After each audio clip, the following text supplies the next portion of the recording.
Hello. I'm still working on this knife. No rest for the wicked. I spoke with Vinny at the Greenfield Forge, and he said that Wednesday and Thursday the forges will be running. And if I want to heat treat this blade again, I should anneal it 2 or 3 times and then do the heat treatment. So what it looks like I'm going to do is go on Wednesday and anneal the blade a couple of times, and then on Thursday I'll go in and do the heat treatment. And while I'm there, I'll be able to maybe do some other stuff as well. It's been a long time since I've been back there. I kind of had a breakdown over Christmas and stopped getting out so much. I was kind of behind on the firewood and stuff, and just kind of got stuck around the house. So my plan now with this handle is to do a little reinforcement wrap.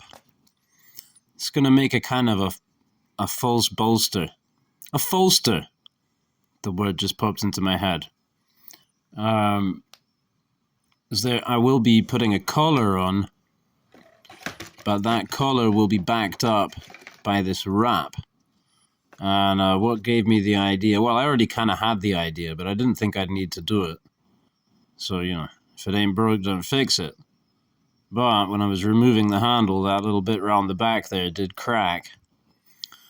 And so I thought, well, to avoid that happening during any future takedowns, so the takedown doesn't become a breakdown, let me structurally reinforce this with something attractive.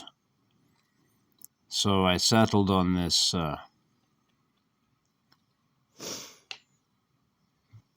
black and gold twine that I purchased for such events.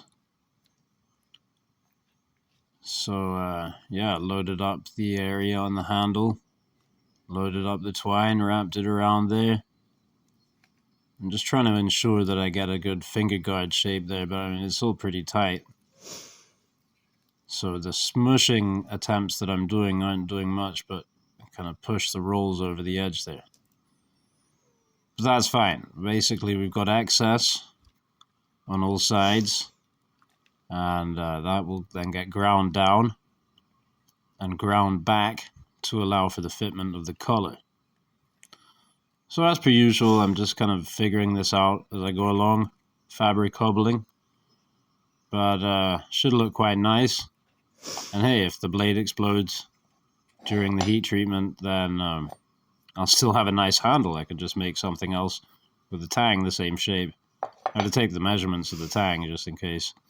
So yeah, I had a bit of epoxy left over, and also had this Cochlan's Campax that had this nasty rubber handle, even worse than the cold steel ones. It just... Wow, the dog chewed on it a bit, to be fair. It wasn't that bad. It was very squishy rubber. Not a good feeling. So I knew it needed one of these Twine epoxy wraps. And thinking, what am I going to do with this excess epoxy? The thought popped up.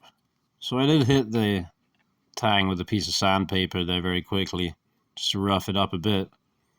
There's some kind of paint or finish on this, on the whole thing, that, maybe you would think you should, take that off before you're putting the epoxy on. But I've wondered about this before, and I thought, well, what's to say that the paint isn't going to adhere to the metal better than the epoxy would? I mean, the paint is formulated presumably to adhere to metal. Epoxy is formulated to adhere to whatever, and so therefore will adhere well to the paint, which has already adhered well to the metal. See what I mean? So anyway, very simple.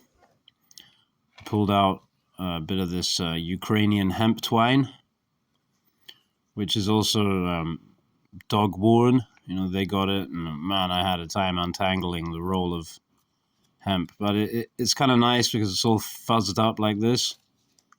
And I think in a way that might be more desirable than having it, very tightly woven. Because when it's so tight, then the epoxy doesn't penetrate so well. And so actually then here I kind of ran out of epoxy, but I can pick up on this anytime. And yeah. Thanks for watching. Bye.